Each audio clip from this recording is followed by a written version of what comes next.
What's good? It's your boy, the urban legend, K to the Bird, KGUSA representative all day in the building. And today, man, we're going to be talking some more facts, not fiction. And the artist we're going to be focusing on today is LaChat. LaChat, you know what I mean? Legendary female artist. We're going to get into some of her history, and I'm going to tell y'all about how I linked with her, and we dropped a couple records together as well. Alright, LaChat.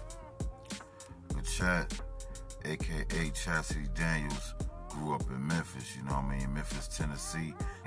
Born and raised Tennessee girl, real country, real southern, but real thuggish with it as well.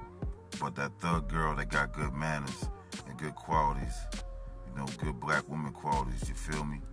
So, she started off doing her music shit in high school, you know what I mean? She used to be out there in her high school out there in Memphis, Tennessee, freestyling, battling people, you know what I mean? Just rapping around the hood in her school. And Memphis, the school she went to in Memphis is a real legendary school. Like, you got to even go to the school she went to, you know what I mean? But, you know, LaChat ain't never had no problems because she always been a street girl, always an extra street girl, always been an extra hood chick for no bullshit. But I know she told a story that been on a lot of platforms before about back in the day somebody taking her money when she was a little girl just walking to school. Because like I said, this was a real rough school that she went to, man. A real rough school. Just picture like fucking Joe Clark on Lean On Me type shit. So somebody took her money and shit, but she went back and told her older brother. Yeah, she told her brother, and her brother ran down on dude, man. Ran down on him and fucked him up.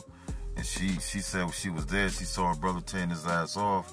She was so scared for the other dude because she was like, her brother about to kill him, you know what I mean? Her brother came up the hallway, that's why. So she was already born and bred into that. So she been in high school doing her thing, freestyling, and she was starting to make a name for everybody but saying, yo, that girl be going hard at school, man. That girl Chastity. That little girl Chastity, you know what I mean? That's where they get the little chat from. It's a little chat, really. But you know how they put the Memphis to a good chat. But yeah, Chastity been out there doing her thing, smashing everybody in the high school. So Juicy J reached out to her. At this time, Juicy J was a DJ, a club promoter, and you know what I mean? He was doing his independent shit already, but not as a collective as 3-6 Mafia. He been Juicy J, the DJ, the hustler, you know, the party promoter, and he made some real records. So he reached out to her, called her on the crib at the house, on the house phone. She answered the phone, and he was like, yo, this is LaChat. And then they got back and forth, and he was like, let me hear something over the phone, let me spit something. But LaChat, like, she like 15, 16 at the time, man. She's sitting in the house in front of her mom, was like eating dinner, and when she get on the phone and he like, let me spit something, she like, I can't do that right now, and she hang up on him. And Juicy J, most people would be like, you hung up on that kind of opportunity to work with Juicy J at that time? But she was like, yo, man, my mom was right there, man. I couldn't go hard how I need to. So after she hung up on him, Juicy J called back late on that night and be like, yo, LaChat, you know, I heard you really can rap. You know, everybody telling me around the town that you really spit good. You know what I mean? Let me hear something. I just want to see how your talent is, see how you sound. I might want to work with you. So then she went outside, you know. Her mom's been already sleeping and shit, so she gave him them bars, and he was like, yo, come out to the studio tomorrow. We gonna work. And ever since that day, man, she working with Juicy J since that moment. And then, you know, like when Juicy J and DJ Paul merged together and brought 3-6 Mafia together as collective, she was a part of the artists that Juicy brought in, you know. Juicy brought Project Pat in, Juicy brought LaChat in, and Juicy brought a couple other people in as well, but those the main two people that Juicy brought into 3-6 Mafia. So from that moment on, she been on every album that they ever did.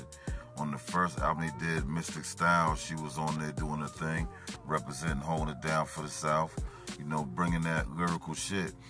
And a lot of people will always wonder, like, you know, how come I only knew about Gangsta Boo and 3 6 Mafia? Well, that means you've been a casual fan, because if you've been a real fan listening to every album they put out, like, she was on every album, and her and Gangsta Boo sound different, you know what I mean?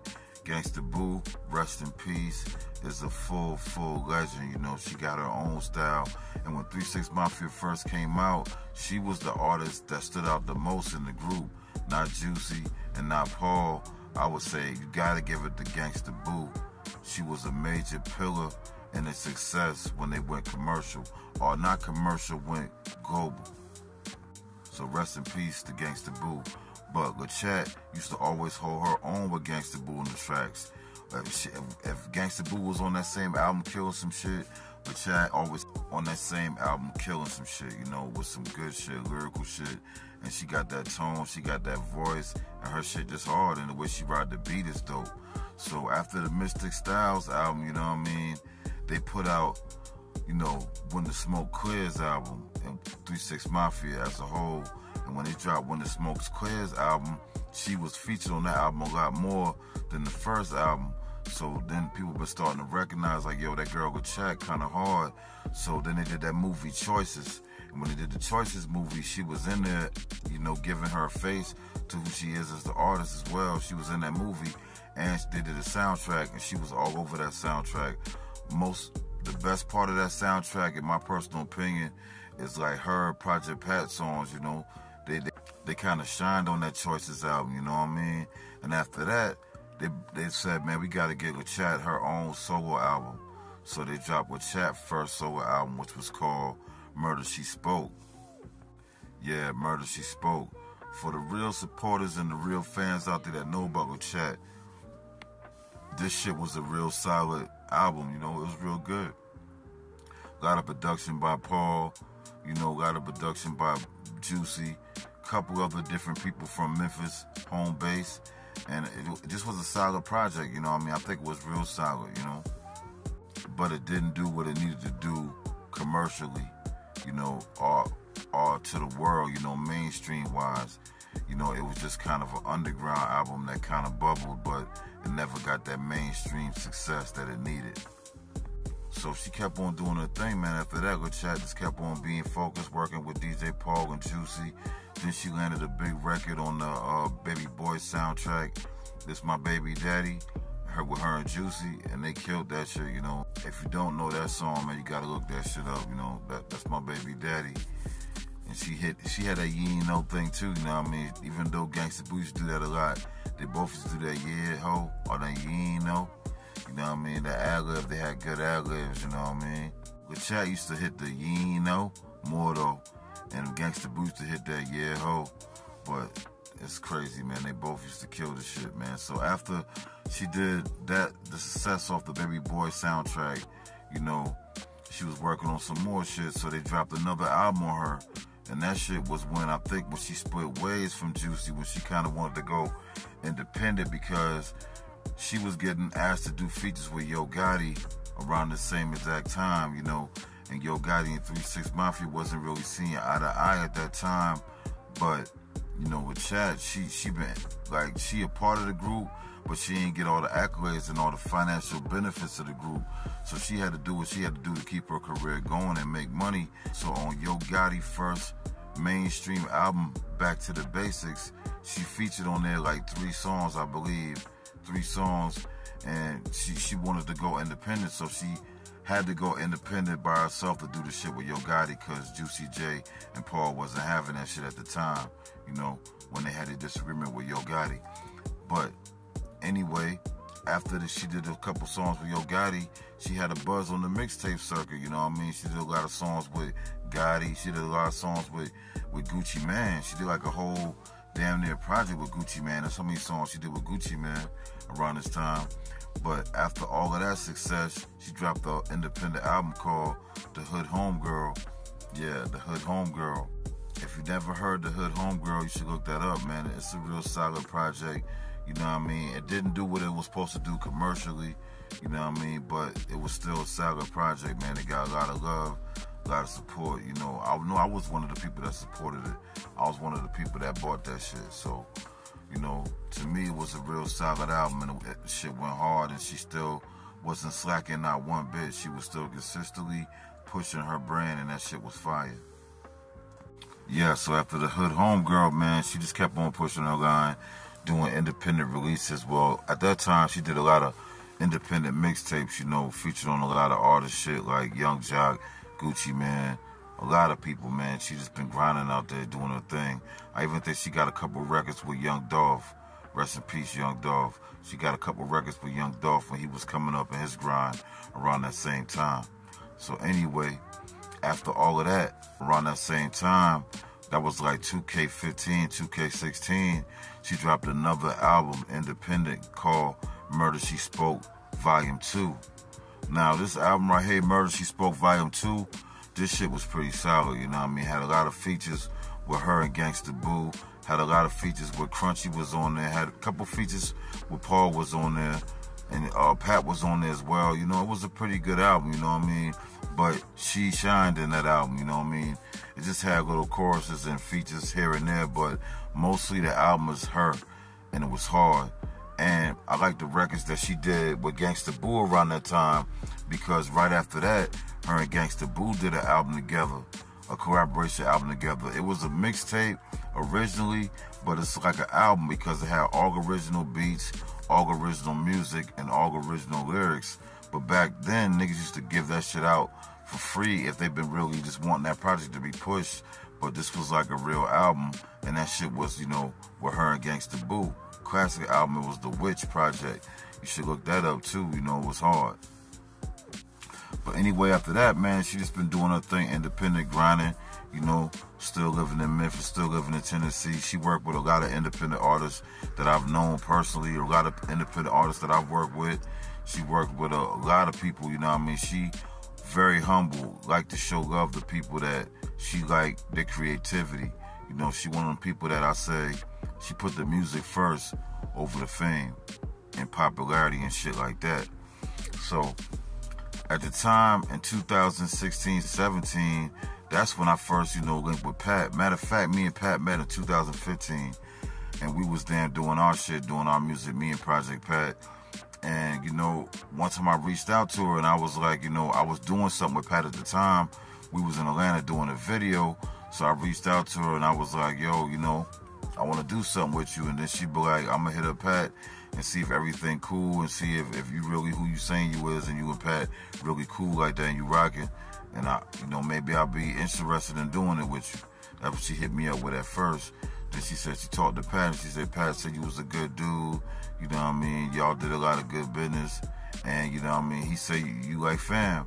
So she treated me like fam as well. You know what I mean? We chopped it up on the phone, you know, exchanged information, you know, just kept a good rapport at that time.